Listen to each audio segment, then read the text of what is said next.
अस्सलाम वालेकुम friends, welcome back to our YouTube channel. तो जी हाँ नाज़रीन, आज के इस वीडियो में हम बात करने जा रहे हैं ड्रामा सीरियल कभी मैं कभी तुम के नेक्स्ट एपिसोड के बारे में, जिसमें आप लोग देखने वाले हैं ये ड्रामा बहुत ही इंटरेस्टिंग बन चुका है। यहाँ पर मुस्तफ़ा को तो अपनी मर्ज़ी के मुताबिक जॉब मिल ही जाती है और दोस्तों यहाँ पर बड़ी कंपनी के दानिश सिद्दीकी वो उसे जॉब ऑफ़र भी करते हैं और मुस्तफ़ा वो जॉब अब बहुत अच्छे तरीके से निभा रहा होता है। लेकिन दूसरे एंड पे शर्जीना को वो इतना टाइम नहीं दे पाता। हालांकि शर्जीना उसे कहती भी है कि तुम इतने जॉब में बिज़ी हो गए हो, आजकल मुझे बिल्कुल भी टाइम नहीं देते। यहाँ पर मुस्तफ़ा कहेगा कि कैरियर बनाने के लिए किसी को तो सेक्रीफाइस करना पड़ेगा, या तुम करो या मैं, अब हम दोनों को इसी तरह से मेहनत करके काम करना पड़ेगा, तब जाके हमारा फ्यूचर बनेगा। दोस्तों यहाँ पर ये चीज़ें शर्जीना को समझ नहीं आती, उसे तो पहले वाला मुस्तफ़ा चाहिए। लेकिन यहाँ पर मुस्तफ़ा बहुत बदल चुका है, वो इतनी मेहनत करना चाहता है और इतना पैसा बनाना चाहता है जैसे दुनिया पैसे को पीछे ही सलाम करे। क्योंकि यहाँ पर दोस्तों वो समझ चुका है कि मुस्तफ़ा की कोई इज़्ज़त नहीं, ना ही मुस्तफ़ा को कोई जानता है। अगर कोई किसी को जानता है तो सिर्फ पैसे को जानता है। यहाँ पर दोस्तों अगले सीन में शर्जीना और मुस्तफ़ा बाहर खाना खाने भी आते हैं, क्योंकि मुस्तफ़ा के अकाउंट में दानिश सिद्दीकी ने कुछ पैसे भेजे होते हैं, जिससे वो शर्जीना को बाहर खाना खिलाने के लिए ले आता है। यहाँ पर दोस्तों शर्जीना तो बहुत खुश होगी। यहाँ पर दोस्तों मुस्तफ़ा अपने काम को लेकर काफ़ी सीरियस होगा। यहाँ पर शर्जीना उसे कहती है कि मुझे पहले वाला मुस्तफ़ा चाहिए, लेकिन मुस्तफ़ा उसे यही कहता है कि नहीं, अब ऐसा नहीं हो सकता, मैं काफ़ी बदल चुका हूँ और अब काफ़ी आगे निकल चुका हूँ। लेकिन यहाँ पर शर्जीना उससे यही शिकायत करती है कि मुझे तो बिल्कुल भी टाइम नहीं देते हो। दोस्तों ये सारी बातें वो मुस्तफ़ा से कह रही होगी, लेकिन मुस्तफ़ा अब अपने कैरियर पर फोकस करना चाहता है। वो अब कहीं भी गलती नहीं करना चाहता। जैसे हालात चल रहे हैं वो उन हालात को बदलना चाहता है ताकि आने वाले औलाद को उसकी सज़ा ना मिल सके। यहाँ पर शर्जीना बस आगे जाके समझ जाएगी। यहाँ पर दोस्तों बहुत ज़्यादा शर्जीना भी मुस्तफ़ा को बिल्कुल समझ जाएगी कि मुस्तफ़ा अब पैसे को लेकर काफ़ी सीरियस हो चुका है और अपने कैरियर पर फोकस करना चाहता है, तो वो हमारे लिए, मेरे लिए और मेरे बच्चे के लिए ही चाहता है। यहाँ पर दोस्तों आप सबको पता है पहले शर्जीना ही थी जिसने मुस्तफ़ा को इस बात पे फोर्स किया था कि वो अपने कैरियर पर फोकस करे, और अब वही उसे कहती है कि तुम मुझे टाइम नहीं दे रहे।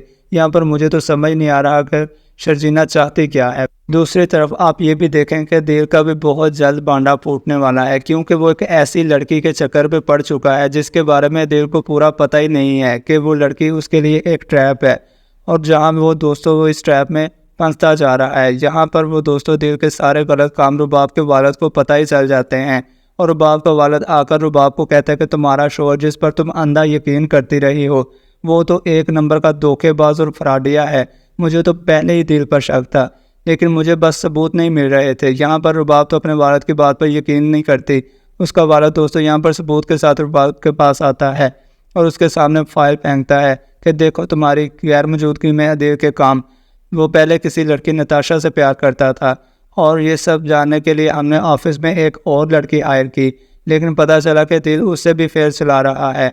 यहाँ पर दोस्तों अदील और उस लड़की के पिक्स भी रुबाब को दिखाते हैं। रुबाब तो दोस्तों यकीन नहीं कर पाती कि आखिरकार उसके साथ हुआ क्या है, अदील उसके साथ कैसे धोखा कर सकता है। लेकिन दोस्तों अदील तो एक धोखेबाज इंसान है और उसने धोखा ही करना था। यहाँ पर दोस्तों आने वाले एपिसोड में आप ये भी देखेंगे, यहाँ पर अदील अपने घर को बेचने की कोशिश करता है, जिस पर इफ्तिखार साहब उसे कहते हैं कि मैं ये घर नहीं छोड़ सकता। तुम्हें पता भी है इस घर से काफ़ी सारी यादें जुड़ी हैं मेरा बचपन, मेरा बुढ़ापा गुजरा इस घर में, मेरा तो और कहीं जाके दिल भी नहीं लगेगा और मैं इस घर को छोड़कर कहीं नहीं जाऊंगा।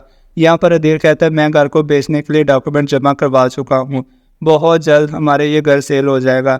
लेकिन यहाँ पर इफ्तिखार साहब और उसकी बीवी किसी भी कीमत पर घर से नहीं जाएंगे, लेकिन अदील अपने माँ बाप को मजबूर करेगा और ये घर छोड़ने के लिए भी उसे कह देगा कि मैं चाहता हूँ कि ये घर छोड़कर आप मेरे घर आकर रहें, और वो घर इससे बड़ा और आलीशान घर है, आप लोगों को वहाँ पे हर सहूलत मैसर होगी, मेरे साथ आप लोग रहेंगे, मैं ये दोनों घर अफोर्ड नहीं कर सकता। यहाँ पर दोस्तों इफ्तिखार साहब तो काफ़ी मना करते हैं, लेकिन मना करने के बावजूद भी आखिरकार अदील अपनी बात मनवा ही लेगा।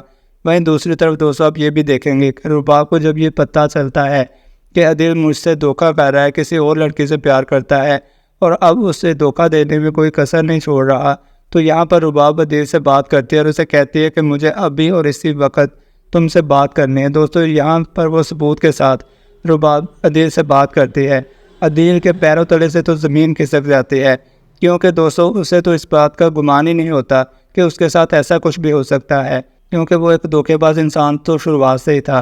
पहले उसकी ज़िंदगी में शर्जीना थी, शर्जीना के बाद रुबाब, रुबाब के बाद नताशा और नताशा के बाद शाइस्ता। वो तो दीवाना है हर लड़की का। यहाँ पर अदील के आतों को सभी लोग जानते हैं कि अदील किस नेचर का इंसान है। वहीं दूसरी तरफ दोस्तों रुबाब तो किसी कीमत पर अदील को माफ़ नहीं करेगी। यहाँ पर अदील उसे कहेगा कि ये सब मुझे फंसाया जा रहा है, तुम्हें शायद कोई गलतफहमी हुई है, लेकिन सबूत के सब जब रुबाब उन्हें दिखाएगी तो दोस्तों यहाँ पर अदील बिल्कुल भी यकीन नहीं कर पाएगा कि उसके साथ ऐसा भी कुछ हो सकता है।